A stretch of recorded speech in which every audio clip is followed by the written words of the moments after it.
That's right, we are covering plugins and everything we need to know about them, or at least everything that I think I know about them. Let's see. Keaton, Rick. We got about 6 minutes before more people show up. Until then, how's life going for either of you, both of you? Keith, you said you're doing good. Rick, anything exciting happening for you in these times of not much going on?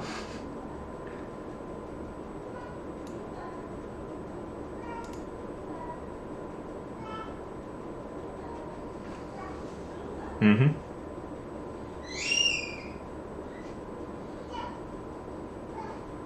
That's good. It's always good to stay busy. How are you faring, Rick?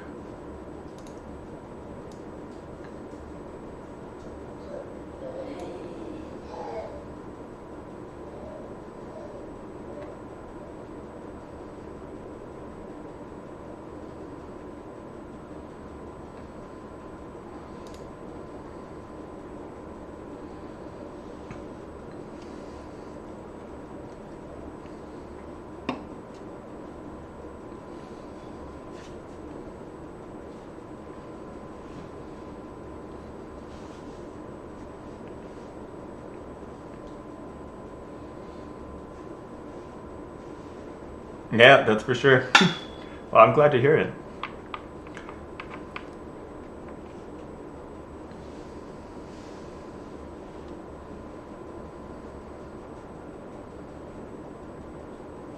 Yeah.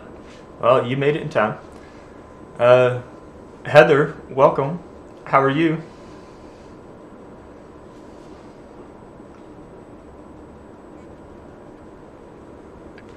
Yes.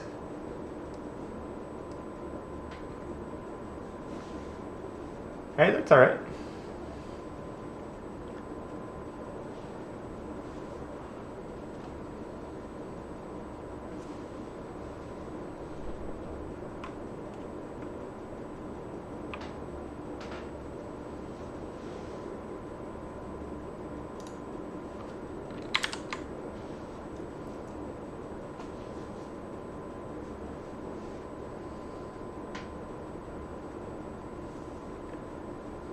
Absolutely. Welcome. Glad you're taking interest and thank you for joining the community. Um, One thing I'll say about plugins is once you start, you can't stop. Uh, but yeah, you'll find a need to make a change that you'll find will only be capable with the plugin. That's a guarantee. But it's all right. Let's see.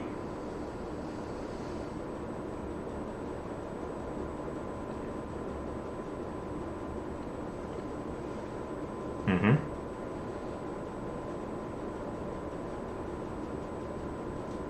Oh, that's quite all right. Everyone do what they can when they can.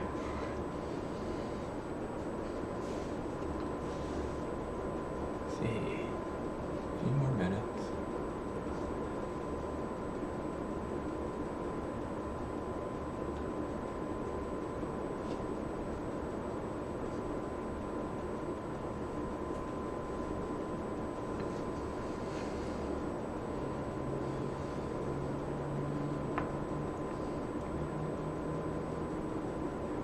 It has generally been a mixed bunch.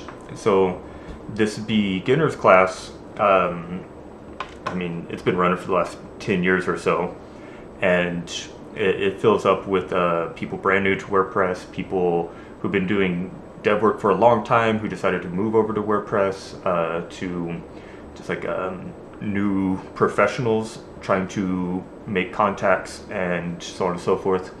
So it's pretty widespread, but we also have a e-commerce meetup and a general meetup where we're trying to keep growing the community.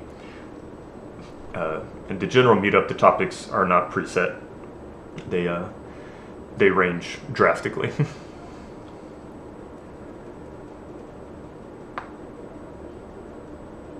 Absolutely. All right. I'm going to go ahead and kick off. Anyone who shows up late, this is streaming on YouTube and is going to be recorded on YouTube. So, you can always follow up later. If there's something you miss in the process of this, you can always rewatch it, and that'll be a very valuable thing.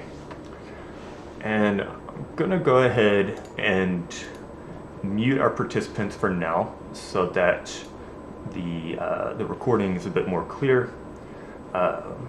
Welcome, Carla, and I'm gonna go ahead and get the show on the road. So tonight we are talking about, come on, admit. There we go. Tonight we're talking about plugins. The title of the meetup was how plugins work, and I have slides from last year about plugins 101, which is just the very basics of what plugins are, and I think throughout the course of this we can adapt this to answer your questions and to anything that I didn't cover regarding how plugins work in general. The main point of a plugin in WordPress is to extend the core functionality for whatever you need it for. There are plugins that do a whole bunch of things and will drastically change how you experience WordPress as a whole. And there's some plugins that can just change the title of every single one of your posts to I Heart Cats. The options are limitless, and it is frankly quite inspiring how much you can do with WordPress plugins. I'm going to look up real quick.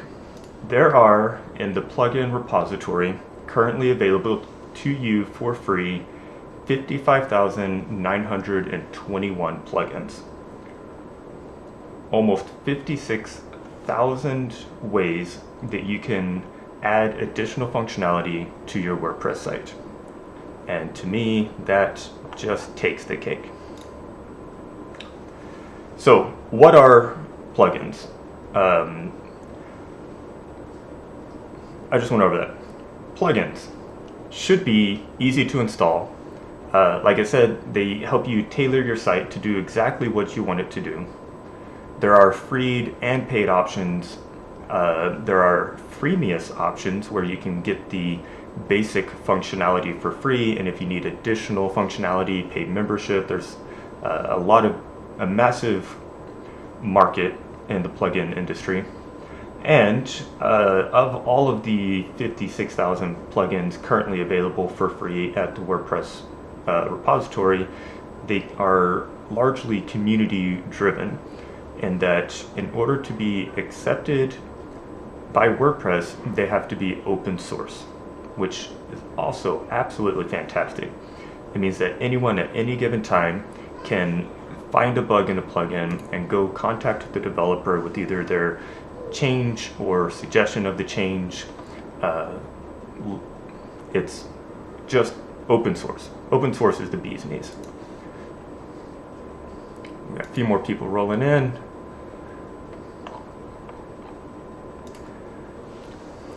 What are some common plugins? WooCommerce is a plugin because by nature, WordPress itself does not have an e-commerce solution built into core.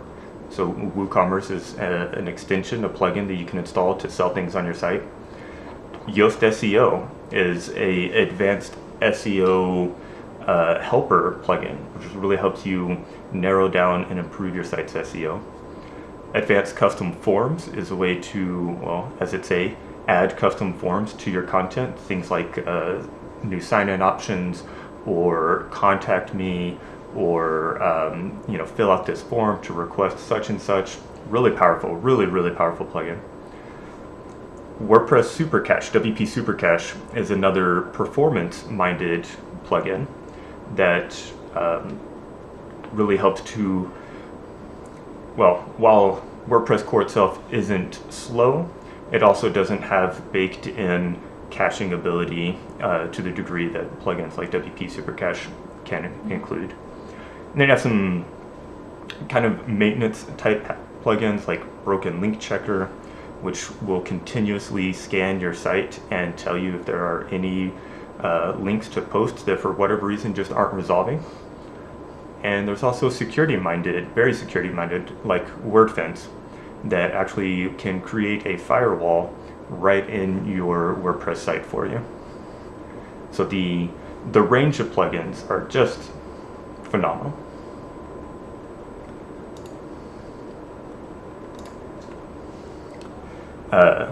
When apps started, I'm sure everyone remembers telling someone like, "Oh, I bet there's an app for that. I bet there's an app for that." That's kind of how I feel about plugins for WordPress. If there's something you're looking to do, there's likely already a plugin that does just that. All you got to do is search. And plugins are really straightforward and easy to find. So in wordpress.org/plugins, you can see all the plugins that you're looking for. Or in your own WordPress site, in the admin dashboard, if you go onto the left to plugins, add new, then you'll also see all of the available plugins for you.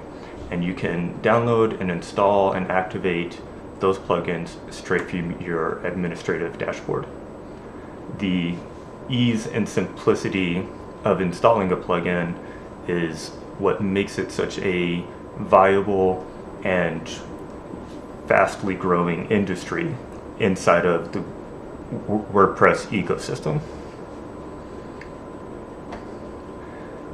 So I usually always leave things open. At any time, anyone can ask questions. But I think for these virtual meetings, we're going to take a few pauses from time to time and let people ask questions. So for now, after that quick introduction to what a plugin even is and where to find them, I'm going to stop for questions. If anyone has one, please unmute yourself and ask away.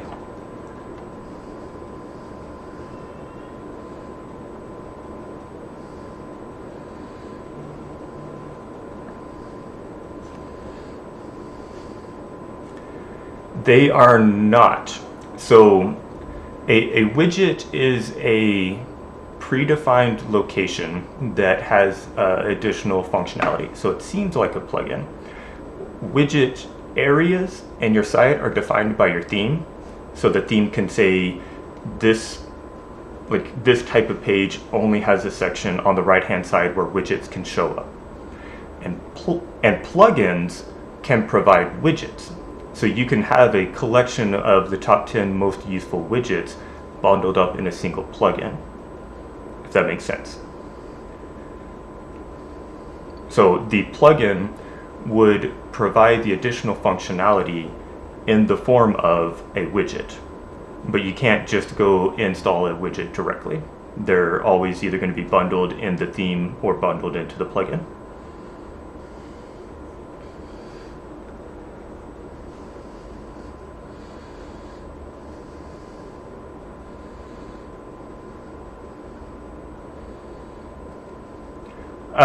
Yes, it should be. If a plugin or a theme is providing widgets, it should be calling out exactly what those are.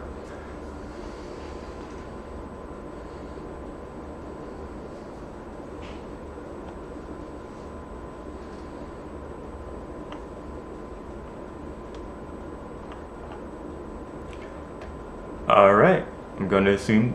Oh.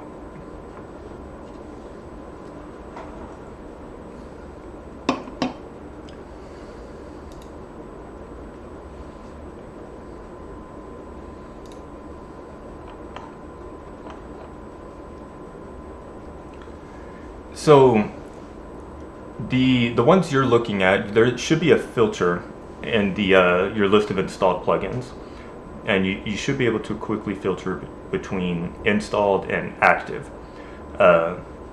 Installed means that the PHP files of that plugin live in the appropriate place on your web server.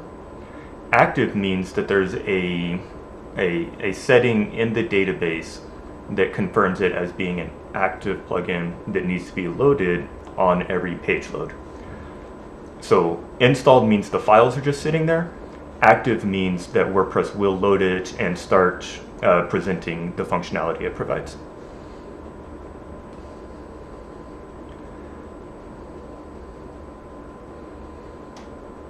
Absolutely.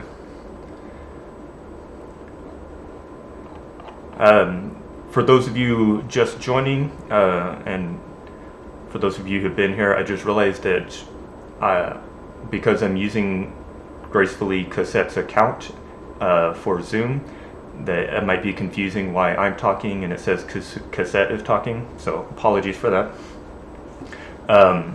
And also just another reminder that we are streaming this on YouTube, so if you missed anything, it is going to be recorded and you can always follow up later.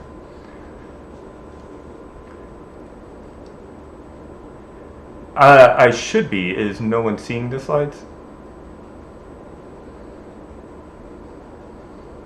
Okay, absolutely. All right. So, plugins are great. Plugins are amazing. Plugins are not 100% bulletproof. It is completely possible for a plugin to be terribly written and added to the WordPress repository or installed by some other means and it crash your site. It's not impossible, and it's one reason when you're looking for a plugin to fulfill a specific need to really take in consideration the reviews that it's getting, the reputation of the developer, the number of active installs that it's under, which can all be found in the in the admin dashboard where you install.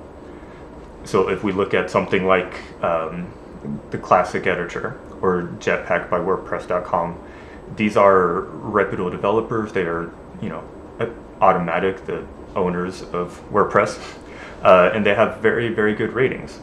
But then you look at something like the Gutenberg.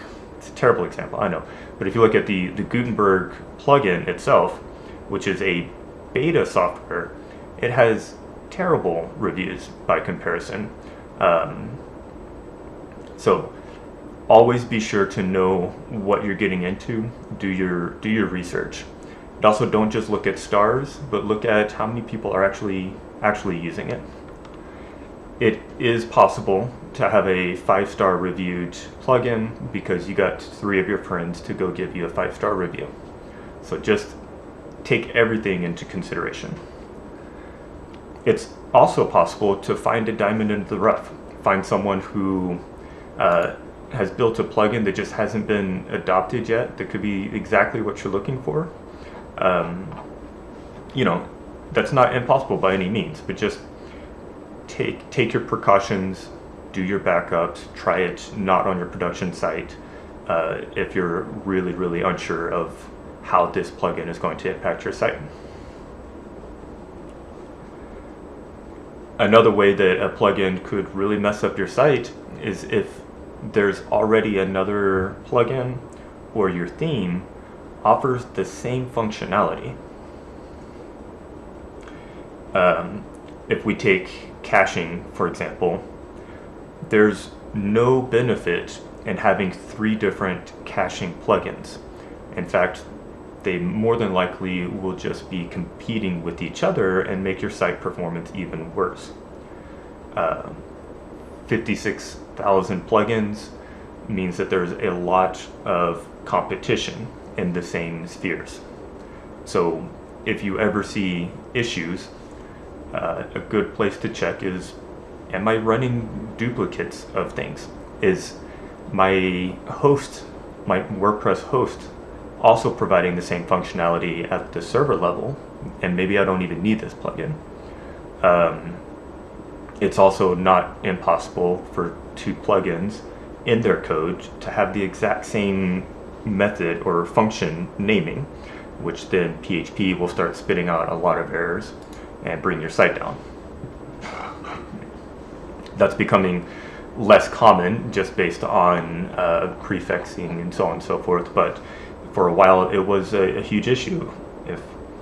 If two Google Analytics plugins both had their main function of Google in it, you start seeing issues. There's also a chance of being locked into exactly what that plugin offers because of the way it behaves. And we'll go into a few more examples on that in a moment. And it's very, very smart for your production site to have a maintenance plan. The more plugins you have, the more updates you'll have to handle in the future. So let's jump into this. Code quality, as we're talking about, it can be all over the place. The majority of plugins do their best, the majority of developers do their best, but not every developer is perfect. There's an air about WordPress that it's insecure, and it's always been the massive debate against that WordPress core itself is a very, very efficient and secure piece of software. But there's no guarantee that whatever plugins you have installed are opening up security vulnerabilities.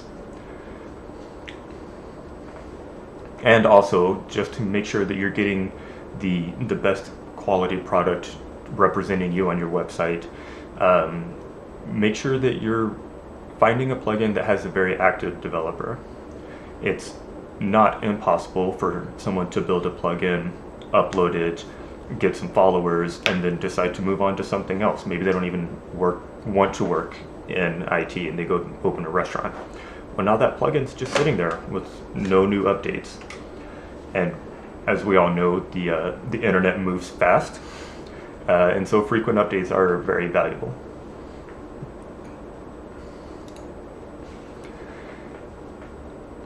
As I was talking, duplicate functionality, multiple caching plugins don't help. Multiple backup plugins don't help. Come up with a plan. Come up with the features you need for your site, and then go find that one plugin that does it exactly how you want. The more the merrier is not true in the realm of plugins.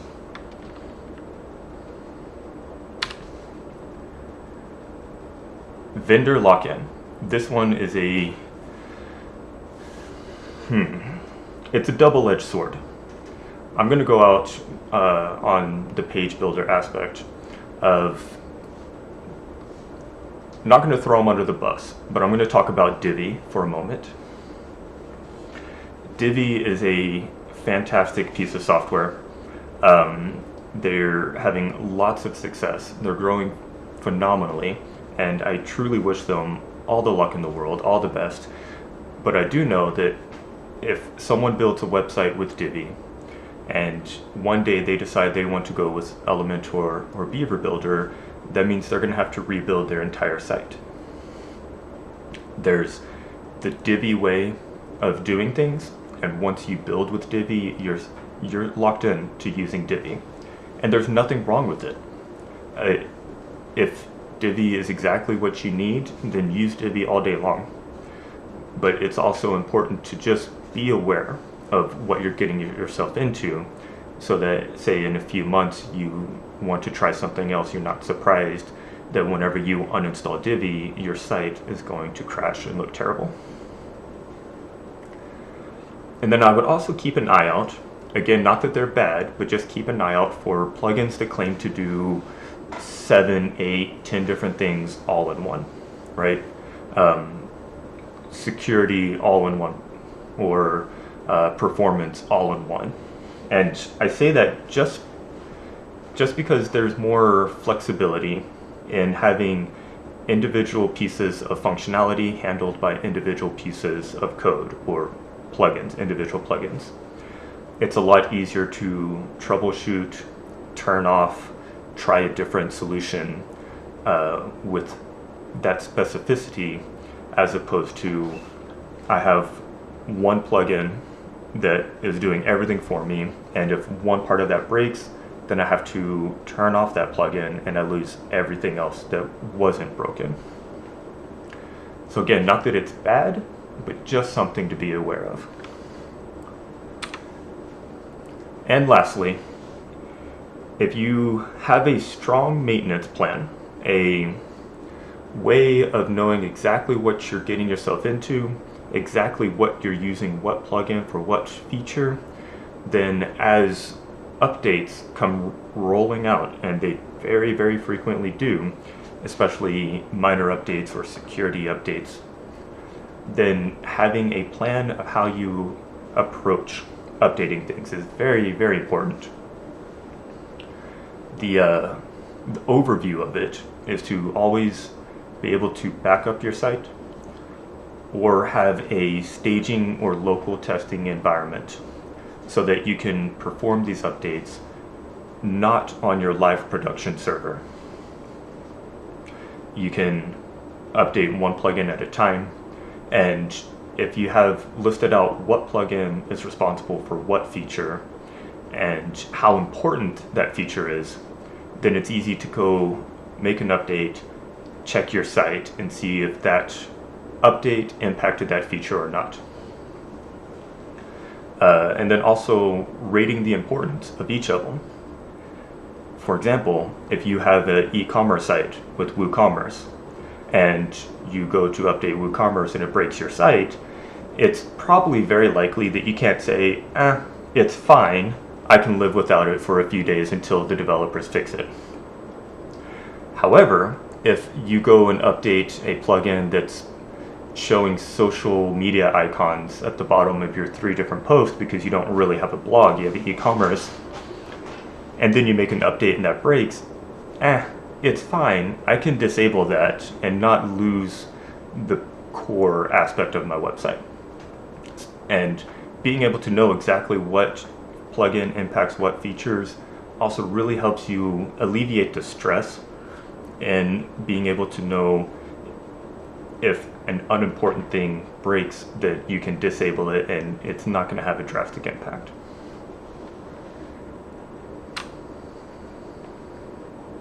So I'm going to pause here again and let anyone ask questions that they have. And then after this, I have a small list of some of the most common plugins that I see being used. It's not a be-all, end-all list, but it is a good jumping point, if that makes sense.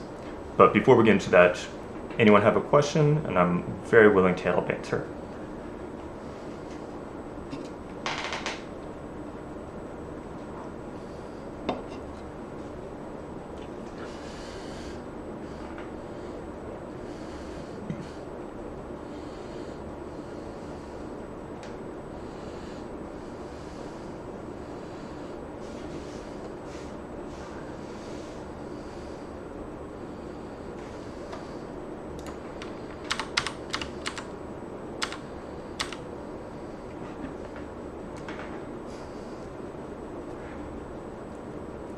Absolutely. I think the appropriate statement is to be selective and focused on what your plugins do. And just like the small little sub-tab here, one bad plugin is far and away more performance impacting than a whole bunch of good ones. In the aspect of the code itself, if you think about a single plugin that makes 3 lines of PHP code changes, and then that's all it does, that is not going to have a performance hit if you have 10,000 of those installed. But if you have 1 or 2 plugins that are in a terrible, terrible way impacting even just 100 lines of code, right? Say every single time a page loads, it goes out and calls Twitter for the most recent 10,000 tweets and then picks 5 of those. Like, that's way too much performance for no good reason, because it was just written poorly.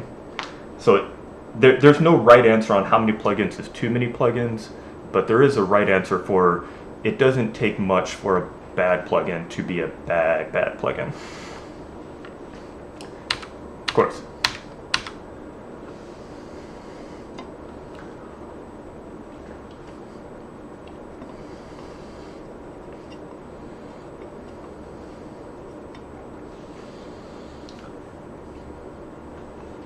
There used to be one called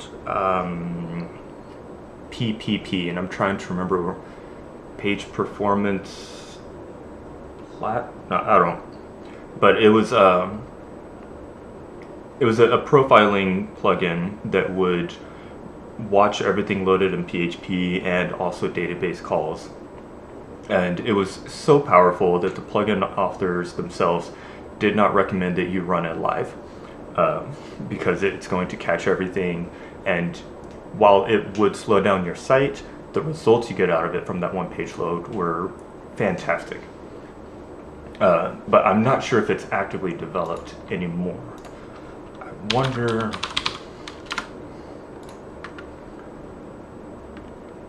I know there's another one, but I can't think of it right off the top of my head. I can follow up with you, Rick, specifically.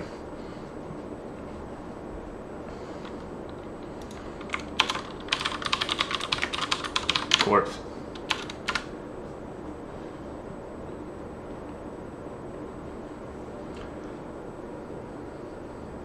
Any other questions from anyone?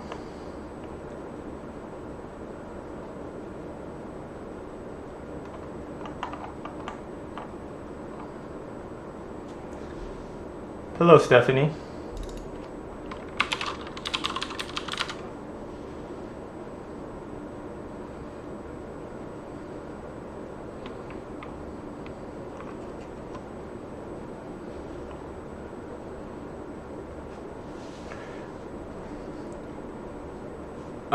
The thing I would look at is if it's a major, a minor, or a security update. So minors, so like a dot one, a dot two, a dot three. Yeah. And that really comes down to the plugin developers. There is no hard fast rule on how frequently a author can ship out a new update. Good plugins, good developers, they don't overload their customers with update and update and update unless there's security things. But if it's just new minor features, not breaking changes, like, they should bundle those and wait for a moment. So it's not unreasonable though for you to reach out to those plugin developers and say, hey, you know, what's going on? You're kind of driving me crazy.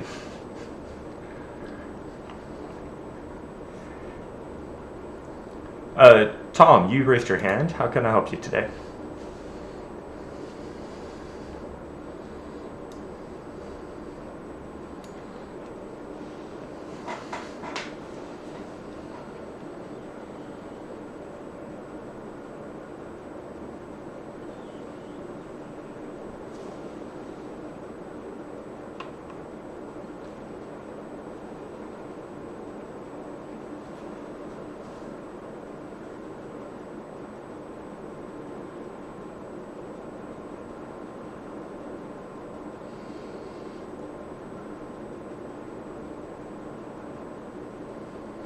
Mm-hmm.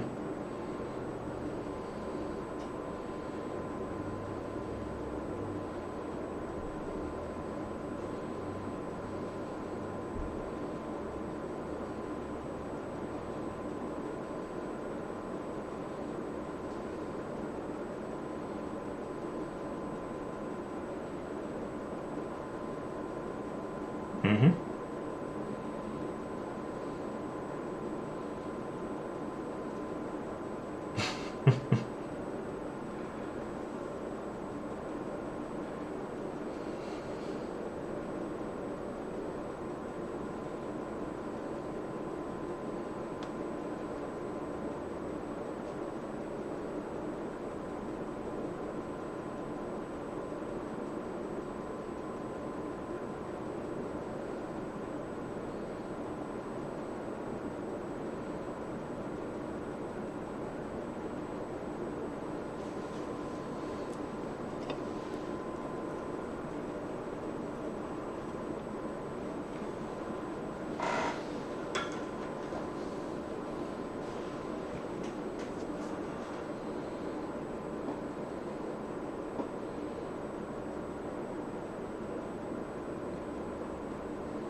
Absolutely.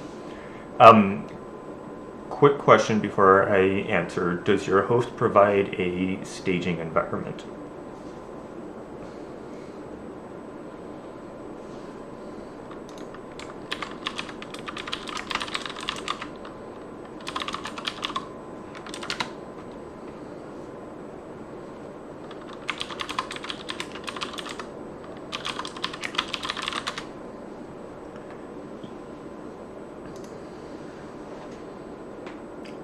Yeah, that should be good enough. Something that's just not your live site. So in PHP land, they they had PHP 5.6, 5.4. They were stuck on a 5 point something for years. And it's because they were working on this fantastic, almost completely rewritten 7.0. 7.0 came out, and in the process of that, it removed a lot of functionality or several key functionality from the previous version, which means that if your other plugins have not yet been tested or rewritten to be compatible with the newer version of PHP, then they will definitely just hard fail. The next challenge, though, was PHP 7.0 came out, PHP 7.1 came out, PHP 7.3 came out, and they deprecated PHP 7.0. They end-of-lifed it. And they're about to end-of-life 7.1 while PHP 7.4 is coming out. So PHP itself is moving a lot faster than anyone is used to, considering it took them years and years to make the most recent update, and now they're trying to do an update every 6 months. So it's going to be a struggle, but until everything that you're using that your site depends on for its key functionality is up to date, or is up to date, then highly recommend that you use your non-production version to do your updates and your changes so you don't bring down your site. And it's likely going to be a requirement that you don't do some of the updates for other plugins until your core functionality is compatible with the new versions. And it's hard because it potentially leaves you open for security risk. Newer version of PHP has a whole lot more performance baked right in, but unless you're comfortable with trying a new plugin that has the same functionality of what you're using for your core purpose of your site, then that might just be the boat you're in until the developers can update their version or be compatible with a new version. I also recommend that you send them an email or a request every single day until they can give you an action plan for how they are planning to do their updates to be compatible with the most recent version of PHP. Because if they don't have a plan to update, then you might want to seriously consider just going a different direction and trying to find a new solution.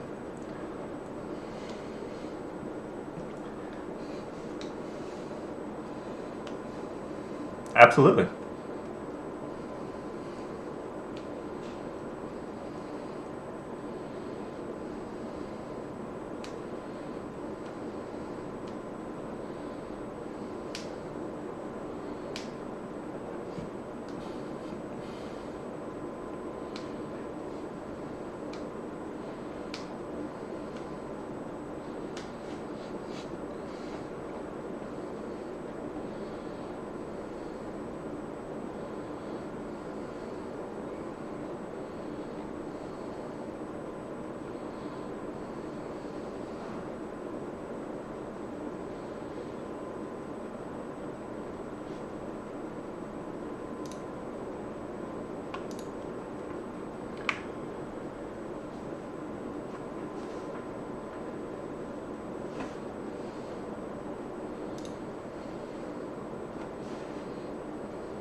There are consulting services for sure. So not necessarily, you don't necessarily want someone to come in and catch a fish for you, but help teach you how to fish, correct? Yeah, you want to look for anyone providing WordPress consulting. I know I can't remember the names off the top of my head, but there's a few companies who their specialty is just WordPress support, just general WordPress support. And that might be exactly what you're looking for. If you want to reach out to me after this, I'll be glad to help you do the research to see if we can find a good fit for you. Absolutely. All right. Any other questions from anyone?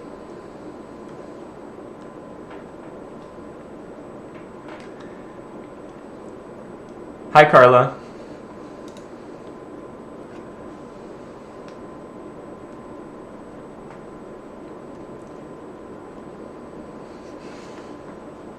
Mm-hmm.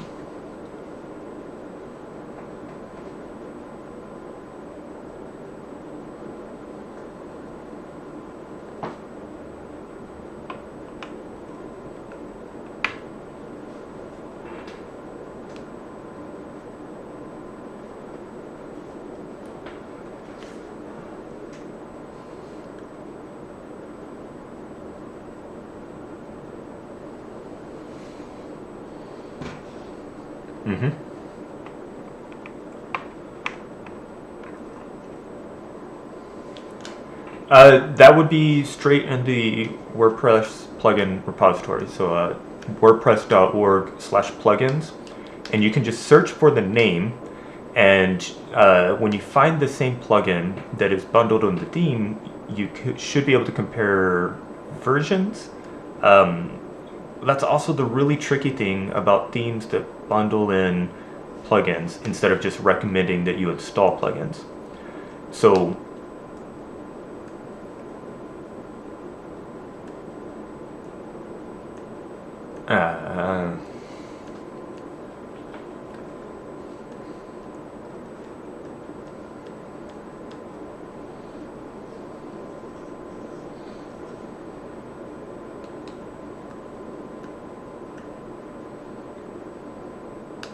mhm. Um, the challenge there is that would be up to the theme developer, sadly, and that's largely because the theme developer is likely recommending this plugin because in the theme code itself, they're calling specific functions that plugin registered, as in like calling them by name. And so if you just install a new or different plugin that has the same but better solution, then that theme won't necessarily know what it's calling or not be able to call it because what it's expecting to be there by name doesn't exist. So the best thing to do is to work directly with the theme developer and make your recommendations of, I know you like ABC SEO, but I've found Yoast to be much more powerful. Would you consider bundling that or recommending that and updating your theme to include that? It's also worth looking. It's also worth looking if the theme provides options to disable the functionality that's expecting a specific plugin, and then just set up the other plugin yourself all on your own.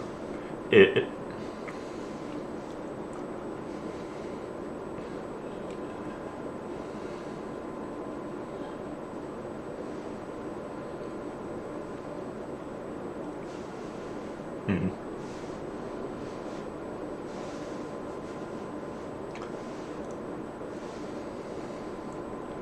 Absolutely. So check the license on the theme. If it's an open source license like MIT or GDPL, GPL, then absolutely you can go in, you can make your own edits, you can update it in accordance to however you need to you see fit. That's the beauty of open source licensing. As long as you aren't trying to distribute it as your own plugin, then yeah, you should be able to do whatever you want with it. Like you own those files now. It's like buying a car and you hate the rims, so you need to go ask the dealer for permission to swap the rims. It doesn't make a lot of sense. You own that car.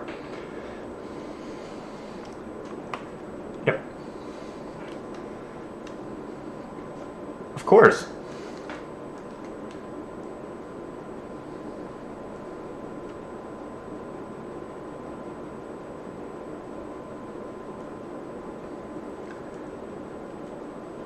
All right, we're going to move along. We're going to go through these recommendations pretty quickly. I don't have a lot to say about each of them, so I'm sure most of you have already read this first page. But they are, like I said, a good starting point. They're very prevalent in the WordPress community. So security, I will recommend first checking with your host, your WordPress host, to see what security functionality they already have baked into their platform. And if you need additional because they aren't offering it, then plugins like Akismet or WordFence are very, very good at what. Just a really good all-in-one package. I know it's not really all-in-one, but they handle a lot of aspects of common WordPress security issues. Comments. The WordPress comment system is good. There's also absolutely nothing wrong with offloading that service to a third-party provider, and Discuss is one of the leading comment software as a service providers. Do you need custom forms on your WordPress site? This isn't really an ad, but advanced custom forms, very helpful. Gravity forms, very commonly used. Ninja forms is another good one. For SEO, I cannot recommend Yoast SEO enough. They actively contribute back to the community. They are at the top of their game in what they offer. If your host does not provide its own backup solution, then Backup Buddy is a very, very popular option for that. Optimizations. Again, if your host isn't doing this, or if you're not behind a CDN, then plugins like Auto-Optimize or WP Super Cache, WPMU has a very good caching solution. There's some really, really big contenders in the ecosystem for making WordPress faster and faster and faster. WooCommerce is the most common e-commerce platform on WordPress, but it's not the only one. WooCommerce is very, very good at allowing you to sell tangible products like shirts or coffee mugs or something that you're going to be shipping. But if you're selling just digital copies of something, say an ebook or a PDF or just access to content, then there are other options such as easy digital downloads. Page builders. You might notice that Gutenberg is not on here, and that's because these slides were written before Gutenberg was released. The new built-in content editor, Gutenberg, is very powerful. I also know that down the road this year, they're going to make it even more powerful with full-site editing. Until then, though, Beaver Builder is one that I recommend. Beaver Builder allows you to drag and drop page build your site how you want it to look, but if you were to ever uninstall or delete Beaver Builder, your site will not go down. That's the direction they took. And then there's Elementor and Divi, which are the other two top contending page builders out there. But with those, you are locked into how they do things. And if you remove it, then you will lose the content of your site. And some resources here. These slides will be shared out both in Meetup and Slack. But in the whole, that's my presentation. And I will most certainly be around to answer more questions.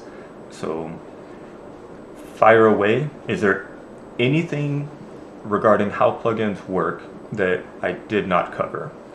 I feel comfortable going as deep into the weeds and details about filters and action hooks as anyone would like, or we can keep it as high level. I'm here to answer questions. Thank you all for your time. If you need a bounce, but if not, I'll be here. Thank you.